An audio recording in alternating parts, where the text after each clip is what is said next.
Last class में हम लोग कर रहे थे ये पोटेंशियोमीटर ना। आज हम लोग करेंगे आगे नया टॉपिक हमारा होगा। नया टॉपिक उसी में हम लोग थोड़ा सा प्रैक्टिस करेंगे, उसके लिए मिक्स प्रैक्टिस करेंगे आज। एक मिनट।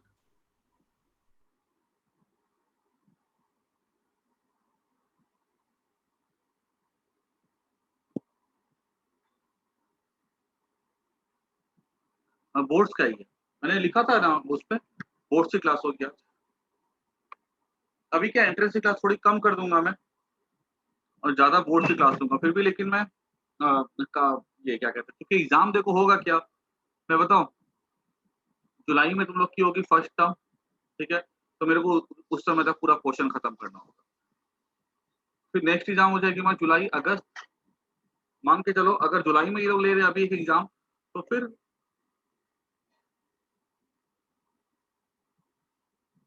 अच्छा वो लिखवा देता हूँ मैं। परम अभी क्लास नहीं है तुम लोग की जुलाई में, और दूसरी एग्जाम होगी फिर सितंबर में होगी। तो फिर सितंबर में अगर क्लास होगी, एक मिनट।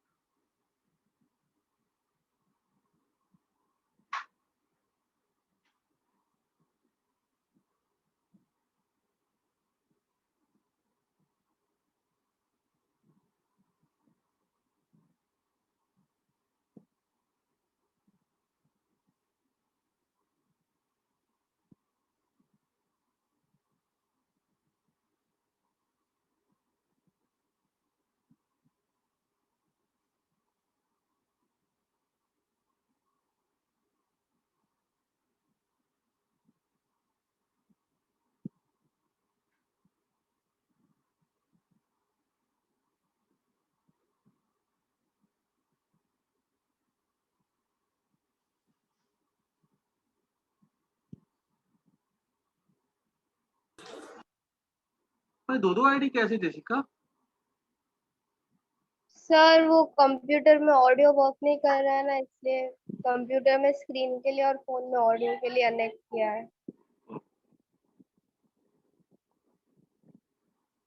तो मैं ये बोल रहा था ना कि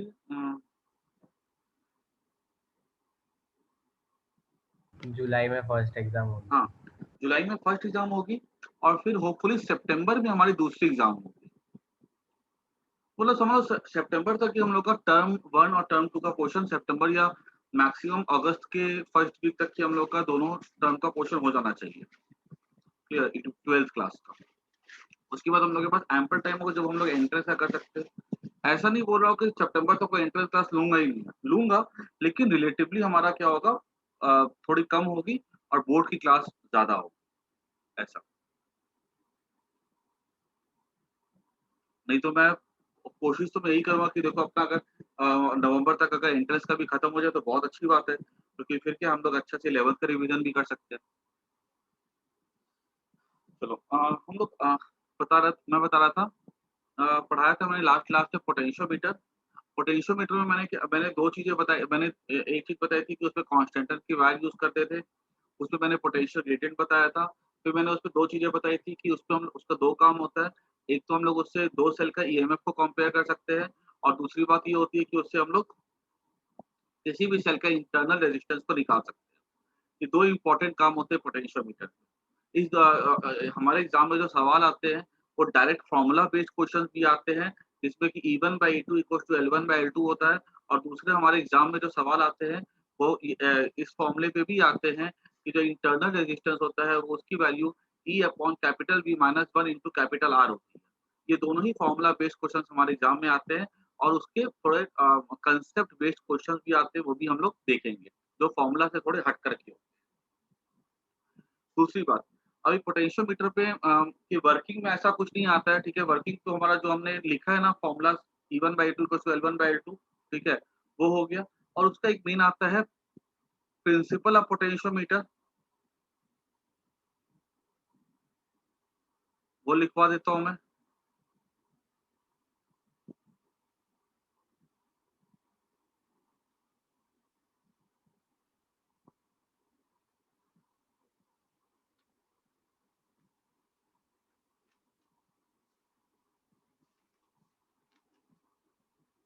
कि पोटेंशियोमीटर किस प्रिंसिपल पे काम करता है। It works on the principal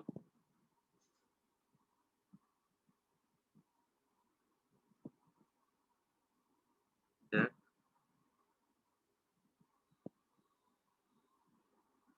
PD across any 2 points of uniform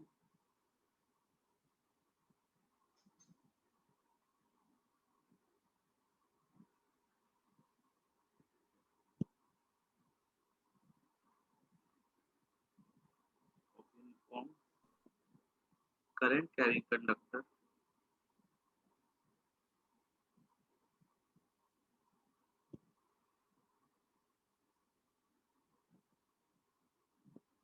is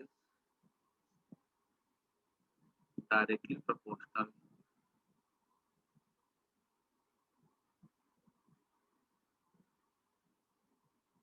to the length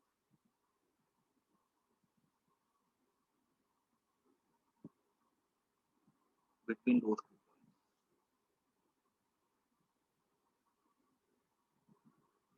ये क्वेश्चन ऐसा है जो बोर्ड में आ चुका हुआ है, ठीक है। Right on the principle of potentiometer. दूसरा क्वेश्चन जो बोर्ड में आ चुका हुआ है वो ये है, हाउ कैन यू इंक्रीज। ये क्वेश्चन डायरेक्टली ऐसे बोर्ड में आ चुके हुए और फिर से आएंगे भी, स्कूल एग्जाम में भी आएंगे। How can you increase the sensitivity of potentiometer. Sensitivity का मतलब क्या होता है कि हम अगर चाहते कि हम छोटी से छोटी मेजरमेंट ले पोटेंशियोमीटर से, तो कैसे ली जा सकती है। तो याद रखना, जो सबसे छोटी मेजरमेंट हम लोग किसी पोटेंशियोमीटर से ले सकते हैं वो उसके पोटेंशियल ग्रेडियंट के इक्वल होता है ना। जितना ज्यादा उसका, जितना छोटा उसका पोटेंशियल ग्रेडियंट होगा उसकी सेंसिटिविटी उतनी ज्यादा होगी। तो it can be increased by increasing by decreasing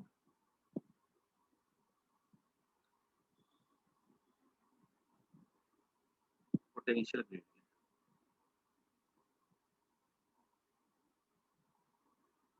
जितना छोटा पोटेंशियल ग्रेडियंट होता है हम उससे उतनी छोटी मेजरमेंट ले सकते हैं। अगर मान लो कहीं में 1 सेंटीमीटर में 0.5 वोल्ट का है और कहीं दूसरे में 1 सेंटीमीटर में 0.05 वोल्ट, तो कैसे हम लोग जिसमें 1 सेंटीमीटर में इतना मतलब हम उसमें और बारीकी से मेजर कर सकते हैं।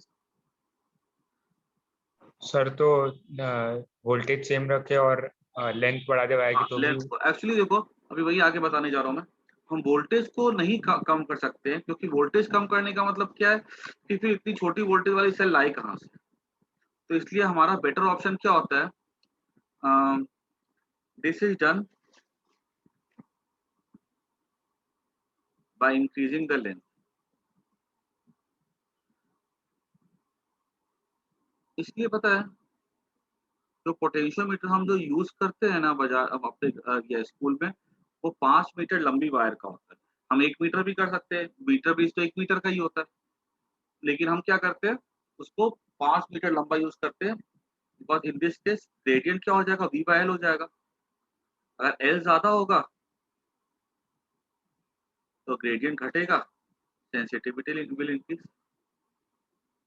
अब छोटा वोल्टेज लगा करके भी हम ग्रेडियंट को बढ़ा सकते हैं, लेकिन छोटे वोल्टेज लगा करके फिर क्या है, फिर जब छोटा वोल्टेज कितना करोगे, 0.05 वोल्ट करना कितना मुश्किल होता है। 1 वोल्ट का सेल आता है, 1.5 वोल्ट का सेल आता है। तो ये क्या थोड़ा वोल्टेज कम करना इम्प्रैक्टिकल हो जाता है, लेकिन लेंथ बढ़ाना प्रैक्टिकल होता है। If length increases sensitivity increases. ये क्वेश्चन हमारे एग्जाम में इस तरह से भी पूछा जाता है, how why we use longer wire in beta in potentiometer, because longer wire decreases the longer wire decreases the potential gradient which increases the sensitivity. ऐसा क्वेश्चन भी आता है।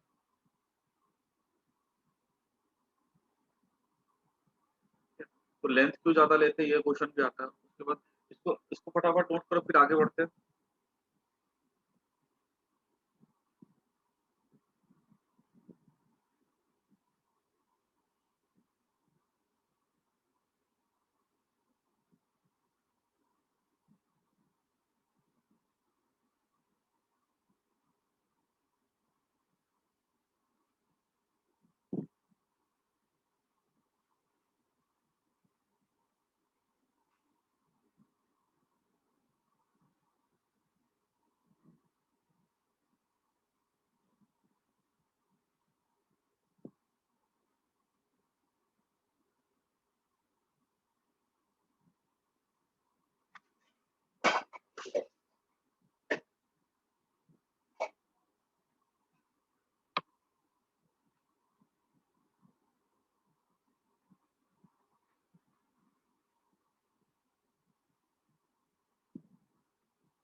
उसके बाद नेक्स्ट आता है क्वेश्चन,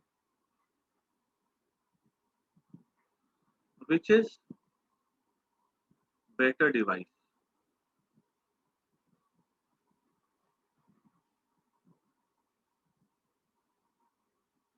पहला वोल्ट मीटर और potentiometer.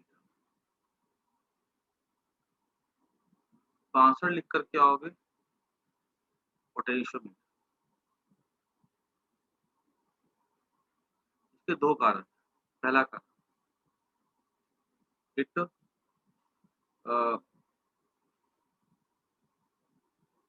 Does not draw current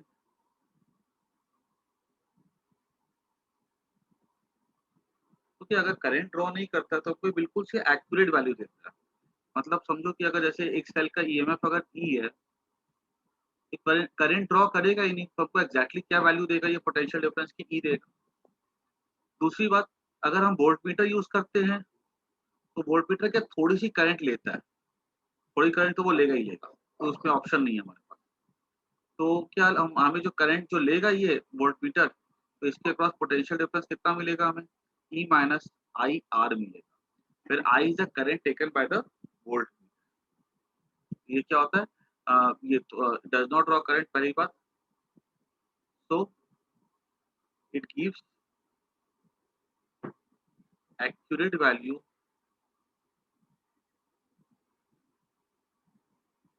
of EMF। दूसरी बात,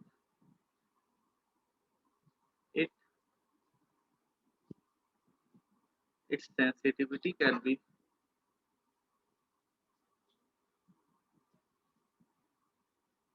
increased। अब वोल्ट मीटर जो भी हमारे पास, its sensitivity is better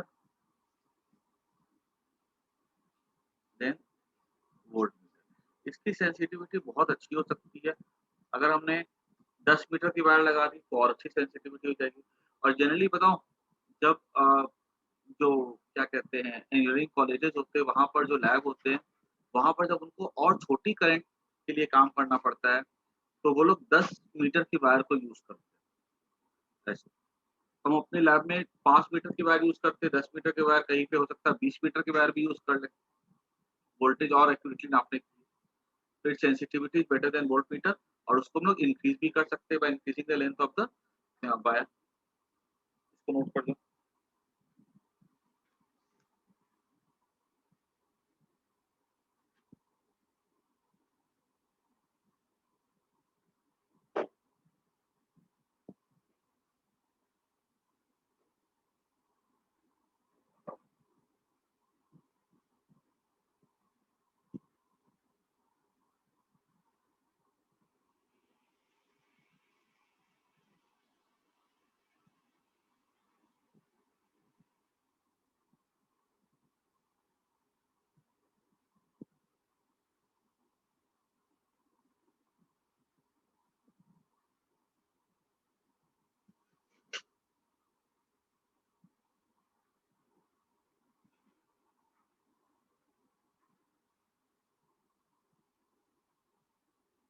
आगे बढ़े।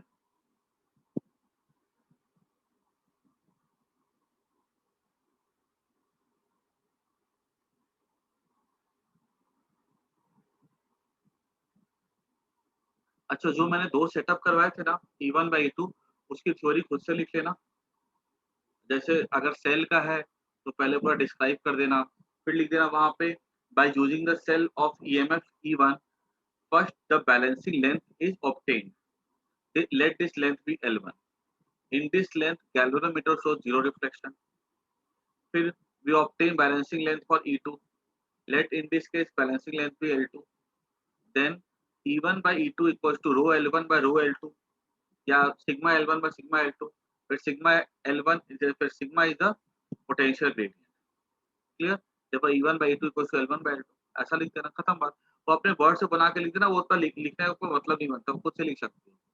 जब हम इंटरनल रेजिस्टेंस का निकालने जाएंगे तो लिख देना वहां पे first balancing length for cell for the cell is obtained when resistance box is out of the circuit. Let in this case the balancing length be L1, E1 equals to sigma L1. Now when we take the resistance box in parallel with the cell, let the balancing length be E2, clear।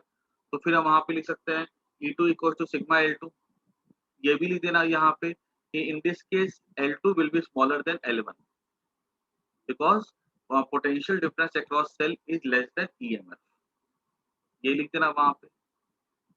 और फिर उसके बाद now using the expression क्या कहते हैं small r equals to capital E by V minus 1 into capital R, we know that E by V is equals to sigma L1 by sigma L2, तो E by V equals to L1 by L2, उससे निकाल देना small r के formula निकाल करके वहां पर लिख करके खत्म करना का, ठीक है।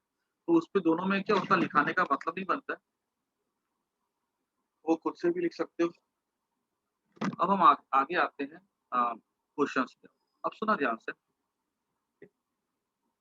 कि एक ऐसा क्वेश्चन पूछा जाएगा कि देखो हमने जो पोटेंशियोमीटर पढ़ा है वो हमने सिंपल वर्जन पढ़ा। सिंपल वर्जन मतलब क्या होता है कि हमने ऐसा बोला था कि यहाँ पर जो वायर जो थी इस तरह से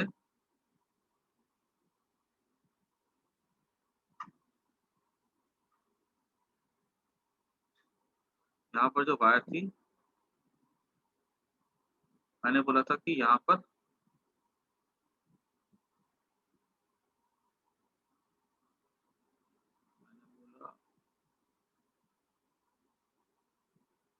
मैंने बोला था कि यहाँ पे ये पूरा ये अपर सर्किट का सेटअप था, है ना, क्योंकि मैंने नीचे का बनाया था। अपर में कोई रेजिस्टेंस नहीं था, ठीक है। मैंने क्या बोला था कि अगर सेल का ईएमएफ अगर ई है तो मैंने क्या बोला था ए और बी के अक्रॉस कितना वोल्टेज होगा, ई होगा। लेकिन ये प्रैक्टिकल नहीं होता है, क्योंकि क्या होता है यहाँ पे हम अगर कोई रेजिस्टेंस को इंट्रोड्यूस कर दे तो उसकी वजह से क्या होता है यहाँ पे जो ईएमएफ होगा हमको मिलेगा ना ए और बी के अक्रॉस जो पोटेंशियल डिफरेंस मिलेगा वो ईएमएफ से कम मिलता है। तो ये बात बोलना कि यहाँ पे ए और बी के अक्रॉस हमेशा वोल्टेज सेल के ईएमएफ के इक्वल होगा, इसको हम लोग कहते हैं ड्राइविंग सेल कहते हैं, ठीक है, जो मेन सर्किट पे लगा होता है। और जो नीचे लगाया था ना E1 E2 उसको हम लोग कहते हैं ड्रिवन सेल। तो हमेशा वो ई के इक्वल नेसेसरी नहीं है, ये कम भी हो सकता है। अब देखो अब हमारे स्कूल एग्जाम में जो क्वेश्चंस आते हैं, पहली बात तो वो लोग क्या करेंगे, वो लोग थोड़ा क्वेश्चन को सिंपल करने के लिए वो 5 वायर नहीं देंगे, वो एक ही वायर दे देंगे इस तरह से। देखो हमारा जो सेटअप हमको जो मिलेगा ना न्यूमेरिकल्स में वो कुछ ऐसा मिलता है, ऐसा दे देंगे वो लोग, ऐसा दे देंगे और बोल देंगे कि ये सेल जो है 10 वोल्ट का है, बोल देंगे कि ये जो रेजिस्टेंस है ये 2 मीटर की है, ये 2 ओम का sorry,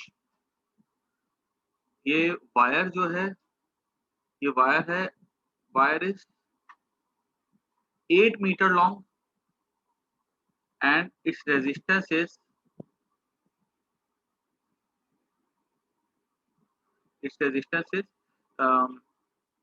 1 ohm per meter, 1 ohm per meter ऐसा सवाल होगा। और ये हमको वायर को ऐसा दिखा देंगे सिंपल से एक ही लेंथ में, उससे कोई फर्क नहीं पड़ता। और पूछा जाएगा what is find potential gradient.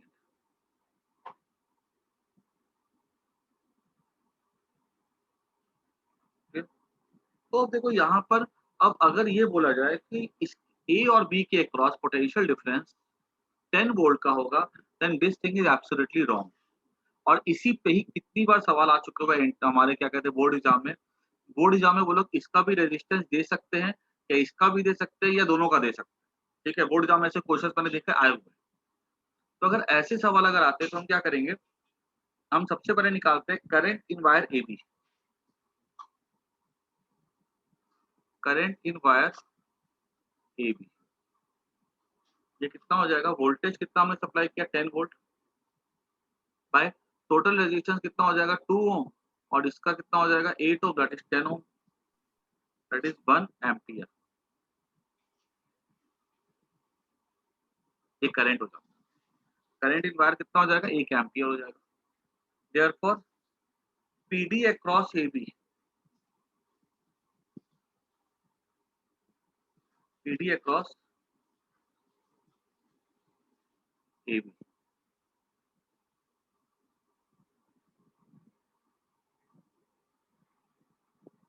ये हो जाएगा कितना, देखो रेजिस्टेंस कितना ए बी वायर का 8 ओम होगा ना, तो करंट कितना है 1 इंटू रेजिस्टेंस कितना ए बी का 8 मीटर है, 1 ओम 1 मीटर का, तो into 8 that is 8 volt. Therefore gradient क्या हो जाएगा, ग्रेडियंट को रो से दिखाते हैं, पोटेंशियल डिफरेंस बाय लेंथ। ठीक है, ये ईएमएफ बाय लेंथ नहीं होता, ये पोटेंशियल डिफरेंस बाय लेंथ होता है। अगर कोई रेजिस्टेंस नहीं हो तो ये पोटेंशियल डिफरेंस ईएमएफ के इक्वल हो जाता है। ये 8 बाय वोल्ट, लेंथ कितना है यहाँ पे हमारा, लेंथ हमारा 8 मीटर, दैट इज 1 वोल्ट पर मीटर, ये हो जाएगा ग्रेडियंट। आई कि नहीं आई बात समझ में, बोलो हाँ या ना। Yes sir. Yes sir. चलो दूसरी बात देखो, अब यहाँ पे पहले इसको नोट कर लो। ठीक है, ये ऐसा क्वेश्चन एग्जाम में आ चुका हुआ है, और पता है, हाँ पहले इतना नोट करो फिर आगे बताता हूँ, क्योंकि जो मैं बता रहा हूँ ना कंसेप्ट, इसी पर ही बोर्ड में 5 बार रिपीटेड क्वेश्चन आया, 4 या 5 बार। अब क्या वो लोग के पास एक ही का, देखो बोर्ड एग्जाम में क्या तो उनके पास लिमिटेड चीजें ही होती है जिसको वो घुमा फिरा के पूछ।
तो आगे देखना नेक्स्ट में। अब पता है वो लोग क्या करेंगे, इसमें ऐसा क्वेश्चन पूछेंगे कि ये ऐसा सेटअप होगा। ठीक है, अब इसमें ही वो लोग सेकंड क्वेश्चन ऐसा पूछ लेंगे कि इन लोगों ने क्या किया, यहाँ पे एक सेल को लगा दिया,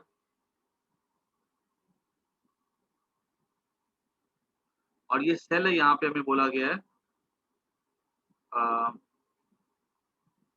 2.5 वोल्ट।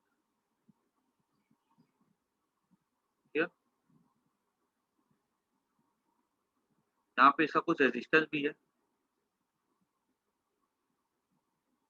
बोला कि बताओ बैलेंसिंग लेंथ क्या होगा, अगर 2.5 वोल्ट का सेल लगाया हमने तो वो कहाँ पे जाके बैलेंस करेगा।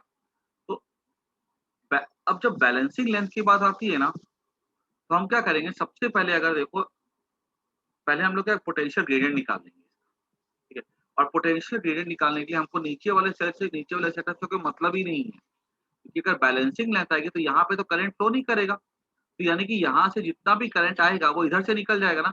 अगर ये बैलेंस है तो यहाँ पे करंट आ ही नहीं रहा है, तो हमको पता है अपर सर्किट अपर अलग हो गया, ऊपर वाले को नीचे से मतलब नहीं है, नीचे वाले को ऊपर से मतलब नहीं है, बैलेंस हो गया ना।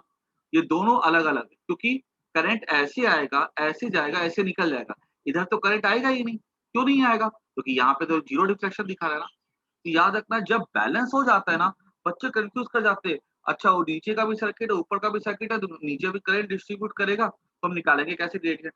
ऐसा सोचने का ही नहीं है। अगर बैलेंस हो गया ना, तो ऊपर वाले पार्ट को नीचे वाले पार्ट से कोई मतलब ही नहीं है, कि नीचे में तो करंट फ्लो कर ही नहीं रहा।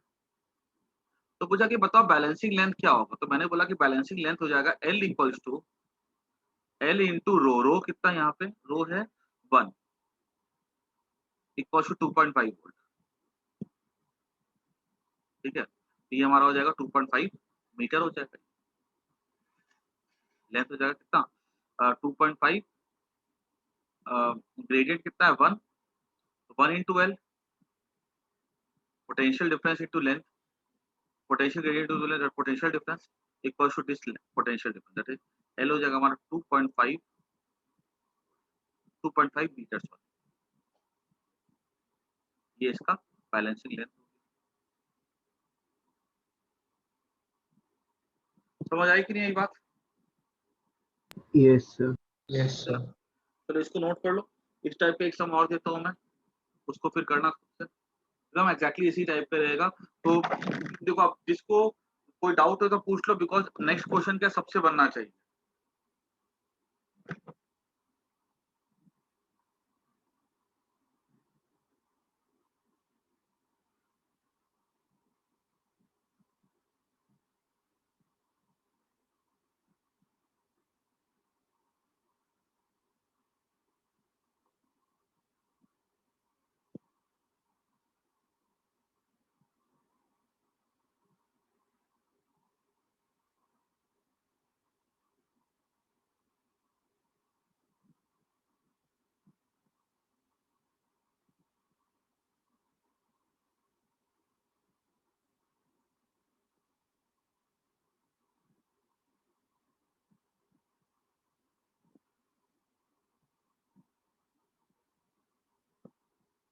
तो आगे बढ़ते हैं हम लोग।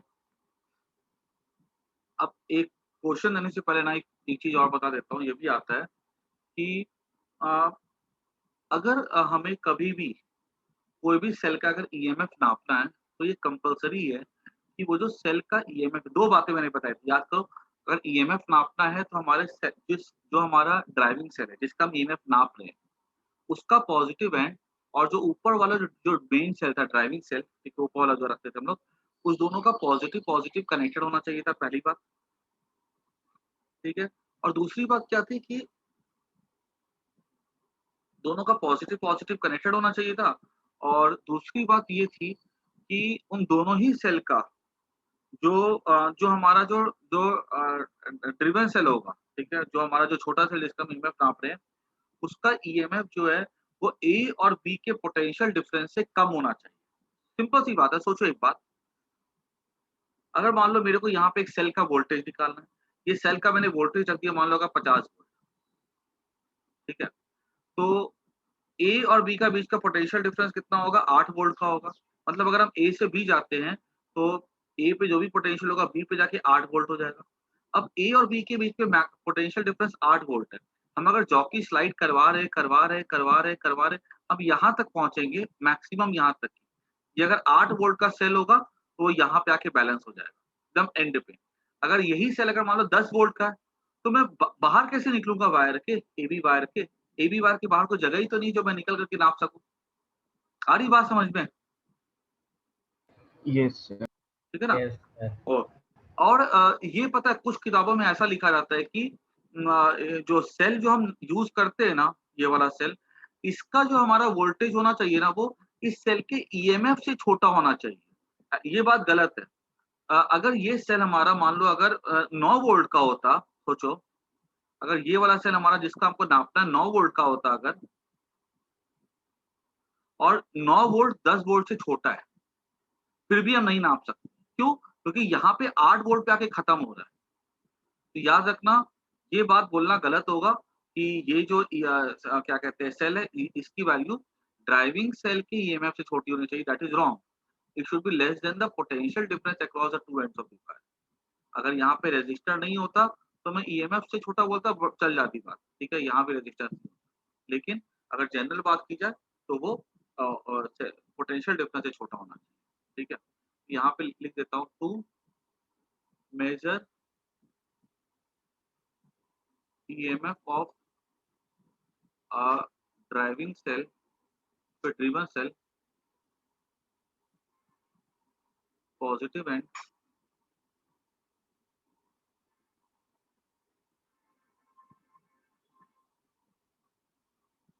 Of driving and driven cell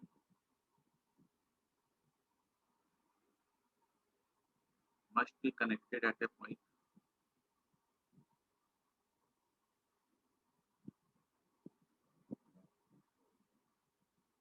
दूसरा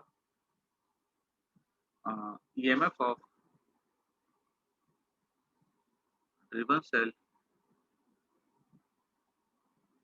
must be less than the potential difference across two ends